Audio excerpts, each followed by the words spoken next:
اعوذ باللہ من الشیطان الرجیم بسم اللہ الرحمن الرحیم السلام علیکم ورحمۃ اللہ وبرکاتہ۔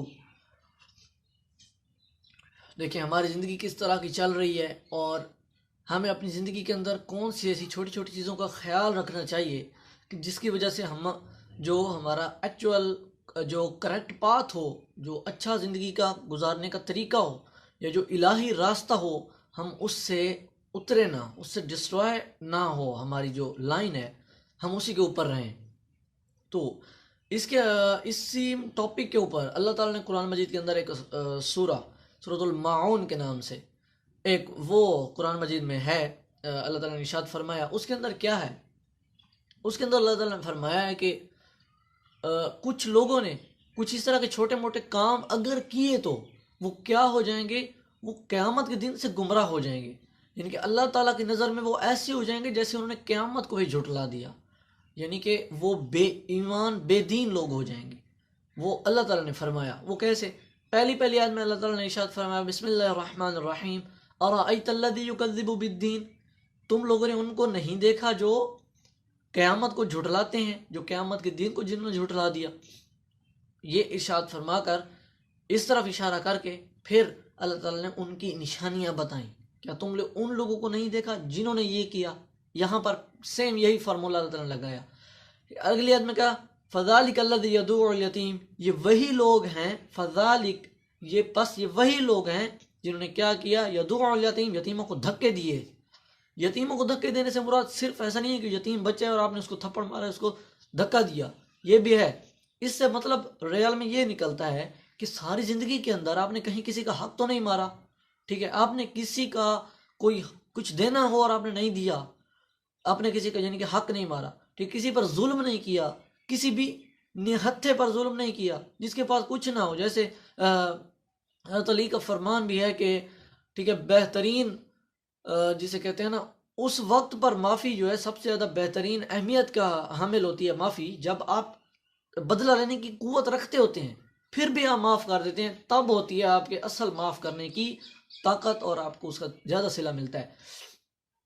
تو یہاں پر ایسے ہی کہ جب آپ کسی یتیم کو دھکے تو نہیں دے رہے، فذالک الذی، اور یہاں پر اللہ تعالیٰ نے فرمایا فذالک الذی یدعو الیتیم، پس یہ وہی لوگ ہیں جو لوگ یتامہ کو دھکے دیتے ہیں، ولا یحض علی طعام المسکین۔ پھر دوسری بات یہ کہ یہ مساکین لوگوں کو کھانا کھلانے کی ترغیب نہیں دیتے، ایک تو خود کام نہیں کرتے، دوسرے لوگوں کو نہیں کہتے۔ اب مساکین سے مراد صرف اور صرف یہ بھی نہیں ہے کہ مساکین کو کھانا کھلانا، یعنی کہ بندہ پورے اپنے علاقے سے مساکین کو اکٹھا کر جتنے بھی ہوں اور ان کو کھانا کھلانا شروع کر دے، لیکن وہیں پر وہ ان مساکین جن کو وہ لے کر آیا ان کے پاس پیسہ وغیرہ ہو، لیکن کچھ ایسے لوگوں جو مسکین کے دائرہ کے اندر نہیں آتے لیکن وہ زیادہ غریب ہیں، ان کو زیادہ ضرورت ہے، وہ زیادہ محتاج ہیں، تو انسان ان کو نہ دینی، ہم صرف یتیموں کو دیں گے، مساکین کو۔ قرآن نے کہا بھائی، قرآن نے اشارہ کیا ہے، ٹھیک ہے، مساکین کی بھی حفاظت کرو، ان کو بھی کھانا پینا کھلاؤ، لیکن سب کا خیال رکھو، ایکوالٹی اپنے معاشرے کے اندر دیکھو کو وہ انسان مومن بھی نہیں ہو سکتا کہ جو خود پیٹ بھر کے سویا ہوا ہو اور اس کا ہمسایہ بھوکا سویا ہوا ہو، سب کا خیال رکھو۔ پھر آج کل تو مطلب ہر تیسرا چوتھا بندہ کہہ رہا ہے میں مشکل میں ہوں، ہر تیسرا چوتھا بندہ کہہ رہا ہے میں محتاج ہوں، مجھے پیسے کی ضرورت ہے، لیکن ہر تیسرا چوتھا بندہ محنت نہیں کر رہا۔ تو یہاں پر اللہ تعالیٰ نے فرمایا ولا یحض علی طعام المسکین، یہ لوگ مساکین کو کھانا کھلانے کی ترغیب نہیں دیتے۔ ترغیب دلانے سے مراد ایک احساس ہوتا ہے، انسانیت کے لیے احساس، ٹھیک ہے، انسانیت کے لیے کچھ کر گزارنا اپنی زندگی میں۔ تو یہ وہ لوگ ہیں جو انسانیت کا سوچتے نہیں ہیں، صرف اپنے بارے میں سوچتے ہیں، ٹھیک ہے، ہمارے پاس پیسہ آ جائے، ہم اچھی زندگی گزار جائیں اور ہماری عالی شان زندگی گزرے، یہ وہ اس طرح کی سوچ ان کی ہوتی ہے، دوسرے لوگوں کو نہیں سوچتے۔ اللہ تعالیٰ نے کہا دوسرے لوگوں کے سوچو، یہ اشارہ تھا۔ تو دو باتیں یہ اللہ تعالیٰ نے فرمائی۔ پھر اللہ تعالیٰ نے فرمایا ولا یحض علی طعام المسکین فویل للمصلین، پھر اللہ تعالیٰ نے کہا ان نمازیوں کے لیے بھی ہلاکت ہے جو یوم الدین سے انکار کر بیٹھے ہیں۔ صرف کافر لوگ نہیں ہیں، وہ یہاں سے ہمیں پتہ چل رہا ہے کہ اللہ تعالیٰ نے آگے نمازیوں کو بھی کہہ دیا ہے، نمازی وہ ہیں جو قیامت پر یقین نہیں کرتے، نہیں، قیامت پر سب لوگ یقین کرتے ہیں۔ اللہ تعالیٰ نے بیان کیا ہے کہ یہ جو ایکچولی اپنے اندر سے، یعنی کہ ان کا عقیدہ قیامت پر کمزور ہے، میں ان لوگوں کی بات کر رہا ہوں۔ ان لوگوں کافر لوگ وہ جو دوسرے ہیں، چلو انہوں نے تو صاف صاف کہہ دیا کہ ہم اللہ تعالیٰ پر ایمان نہیں رکھتے. صاف صاف کہہ دیا. جنہوں نے یہ جو غدار ہیں نا دین کے، یعنی کہ ہم نے یہ بھی کہہ دیا کہ ہم ہاں کلمہ گو ہیں، اور پھر ہم مانتے بھی نہیں ہیں، کلمے کی پورے تقاضے بھی پورے نہیں کرتے. وہ یہ پھر اللہ تعالیٰ نے پھر فرمایا فویل المصلین، ان نمازیوں کے لیے ہلاکت ہے. بھئی کون سے نمازی ہیں جن کے لیے ہلاکت ہے؟ اللہ نے نماز کا حکم دیا، نماز پڑھ رہے، پھر ان کے لیے کیسے ہلاکت ہے؟ الذین هم عن صلاتهم ساہون، جو لوگ اپنی نمازوں سے غافل ہو گئے، اپنی نمازیں بھول بیٹھے. یعنی کہ ایک بندہ نمازی ہے، 5 وقت کا نمازی ہے، اور پھر جب وہ کسی بندے سے اپنی ان کی جیسے کہتے ہیں نا ڈیبیٹ ہو رہا ہے، لیکن وہ اپنی غلطی نہیں مان رہا، وہ اس کو الٹا غلط کہہ رہا ہے، اس کو گالیاں دے، وہ اپنی نمازوں کو بھول چکا ہے. یعنی کہ اسے چاہیے وہاں پر ہار مان جائے، بھائی ٹھیک ہے بس اللہ تعالیٰ کی راہ میں نے معاف کیا، ٹھیک ہے، کیونکہ اسے اپنے نمازوں کی حفاظت کرنی نہیں. وہ اپنے نمازوں کو بھول جاتے ہیں، وہ کہتے کیا ہے، وہ وہاں پر لڑ جاتے ہیں.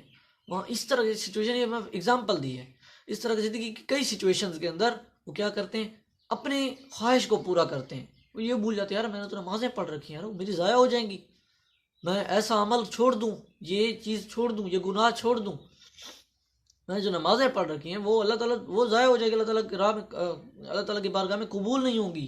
مجھے اپنی نمازوں کی حفاظت کرنی چاہیے، نمازوں کا خیال رکھنا چاہیے. اس کا دوسرا مطلب یہ ہے کہ جو فزیکلی جو لوگ نماز پڑھتے بھول جاتے ہیں، نماز پڑھنے سے مراد یہ نہیں لفظ پڑھتے پڑھتے بھول گیا، نماز پڑھنے سے مراد یہ کہ غافل رہ گئے، نماز کا وقت ہے، اذانیں سنی، جیسے سردیوں کے اندر بہت ہوتا ہے، صبح بندہ اٹھتا ہے تو اذانیں سن بھی رہا ہوتا ہے، ٹھیک ہے، پھر وہیں پر اونگ آ جاتی ہے، پھر سونا، پھر اونگ آ جاتی ہے. بعض اوقات انسان خود بھی بھول جاتا ہے، خود غافل رہ جاتا ہے. جیسے کہیں کبھی شادیوں کے موقع پر ایسا بہت ہوتا ہے، شادی کے موقع پر تو 70% لوگ ایسے ہوتے ہیں، بلکہ کچھ 50% ایسے جن کو نماز سے کوئی تعلق نہیں ہوتا، اور باقی جو بچتے ہیں ان میں سے پھر 70% لوگ ایسے جن کو بھول جاتے ہیں اس دن نماز.